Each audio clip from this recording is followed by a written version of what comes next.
Hello, I'm Doug, and this is the Taste and Sensibility channel. And today on episode number 16 of Chilies and Peppers, we're looking at Thai chilies. These tiny little firecrackers of capsaicin goodness, except I'm afraid to eat these ones. But I have the red, I have the green. I chopped up tiny bits and amounts and put them into this little one egg omelet with the different colors. I made a little salsa with the green one. And we'll just go through and taste them. And if I get enough courage, I'll cut up and, oh man, my eyes are watering just being around these things. Because these are all cut up over here, and these are all cut up. And it's like being in a capsaicin factory. Huh. So I'm going to hurry right through this because I may not have a lot of time here. So I might need to build up the courage to taste the fresh ones, even tiny little pieces.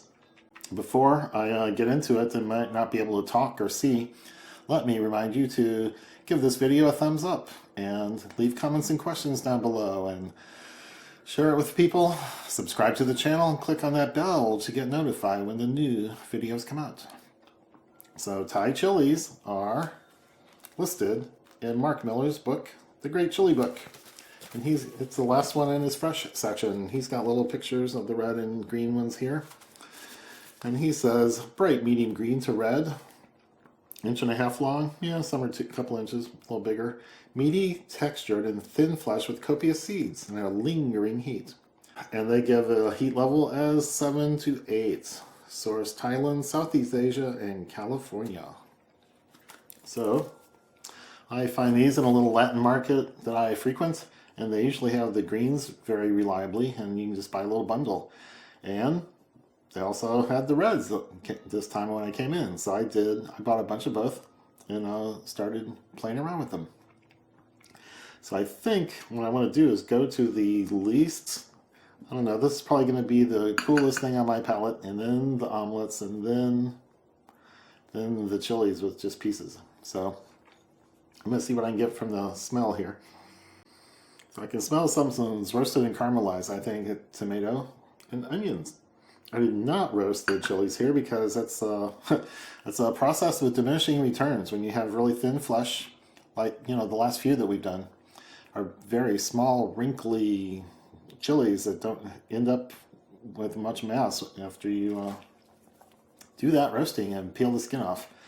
So I don't even bother doing that with these. So this is only 15 grams of chili mass, chopped up with the seeds, and added to 300 grams of my salsa base, which is the roasted tomatoes, roasted onions, and roasted garlic, and some lime juice. So here goes.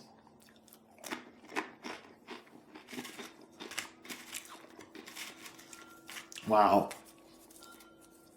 Hot. Hot like no salsa has been so far. So this is just fiery.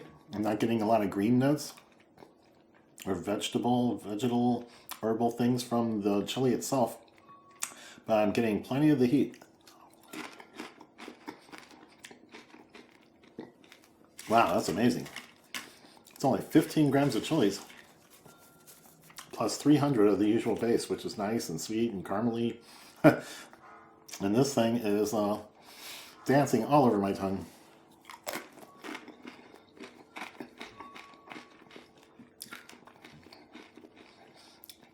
So any jar of salsa that was purchased in a store will have to say hot on the label here with this kind of level of heat. So I'm not getting a lot of chili notes to say there's a certain flavor.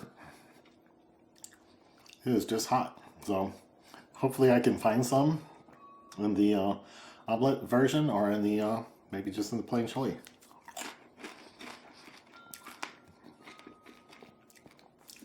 So I could eat the rest of this with chips, but it'd be more interesting if it had some other green flavors in it, like a little bit of poblano or a green bell pepper or a jalapeno.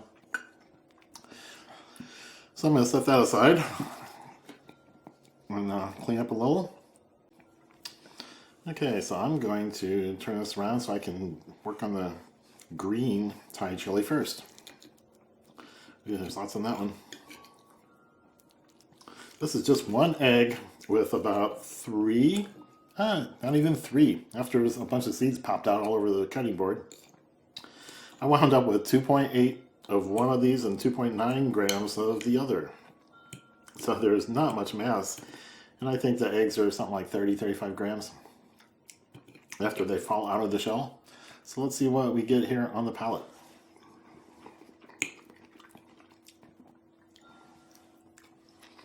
Chopped up in tiny little bits to divide the heat, divide the capsaicin, encapsulate the burning qualities. There's a greenness. I can tell it's a chili.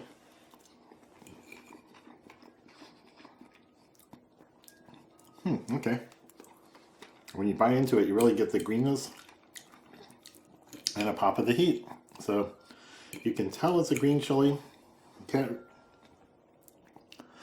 necessarily identify it. I guess if I had more experience with these, I might be able to say it's a Thai, but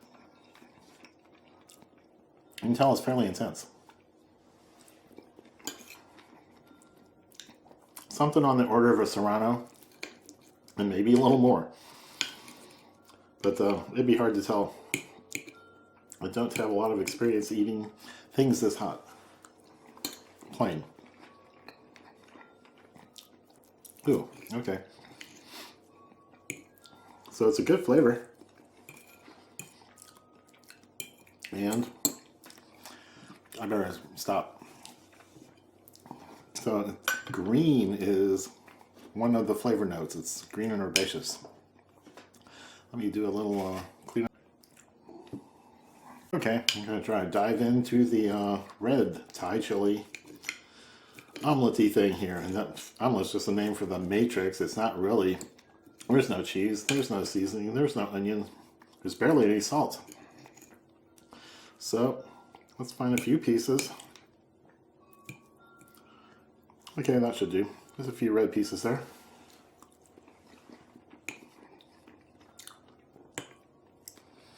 Can I tell it's red? Can I tell it's different? Okay, the green notes are not really there.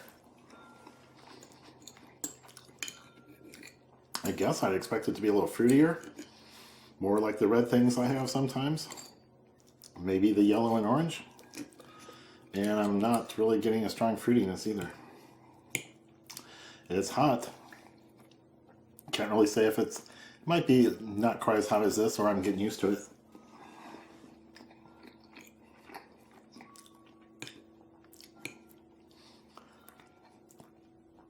Yeah, it's not green, it's not herbaceous like the green ones are. And I can't really say it's fruity either, because the heat is the main thing. It's easily twice as much as any other flavor. Yeah, I'm looking for fruitiness and not really finding it. Okay, so it's not tearing me up on that. Ooh, okay, here's here's where we find out some things.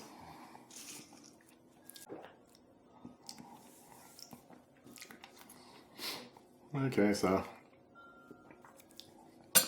when you're doing the cooking with these things, it's pretty easy to just bend off the stem end and it comes out kind of like a core. And then all this can go into whatever dish you're making or get cut up for the cooking project. So it's really easy for these small chilies to dry out and end up desiccated, even in the market where you're buying them. But these all turned out to have quite a bit of moisture. They were fairly fresh. They were bagged up into bundles that were maybe half a pound to 3/4 of a pound. And very attractive. So I bought a bunch. And I have reasonable small pieces there. Look, that's the smallest things I've ever eaten on this series. So I'm going to take one and give it a try. Oh wow, can't pick it up, it's so small. Green? It's very green. It's very thin. It's very super herbaceous. More than any green chili, jalapeno, serrano. And now it's all vapory. And filling my whole oral nasal cavity with uh, heat and pain.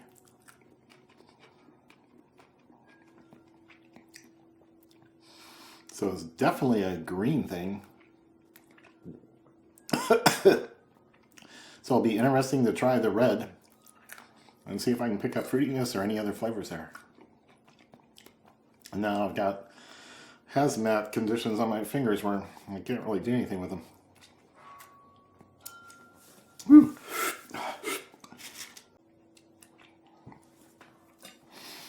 Okay, let's turn this plate around and operate on some red ones.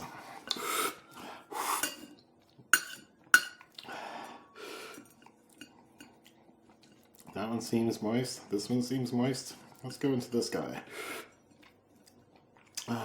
Hope I can taste something.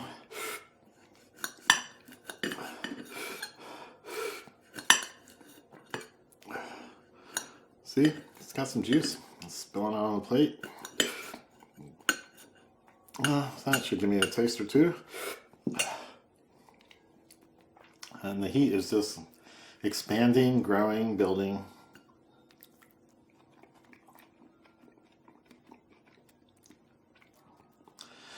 Oh yeah, it's a fruitier taste, like a orange, yellow, or red sweet bell pepper. Or little tiny mini ones. So that sort of flavor. And oh man, it's got the same heat level. It is all over my tongue, all over my roof of my mouth. It's moving out to my lips. So it's got capsaicin and capsaicinoids that operate everywhere. Maybe not on the back of my throat, but everywhere else is burning up. So while I can still talk and see, I'm going to sign off and say, please like this video, please subscribe, and click the bell to get notified, and we will be moving up the heat scale some more. Because the last couple might be Scotch bonnets, habaneros, maybe some hot sauces that I've been collecting and working on. So I'm not going to eat more chili, but I guess I'll do it inside a piece of egg. Cheers.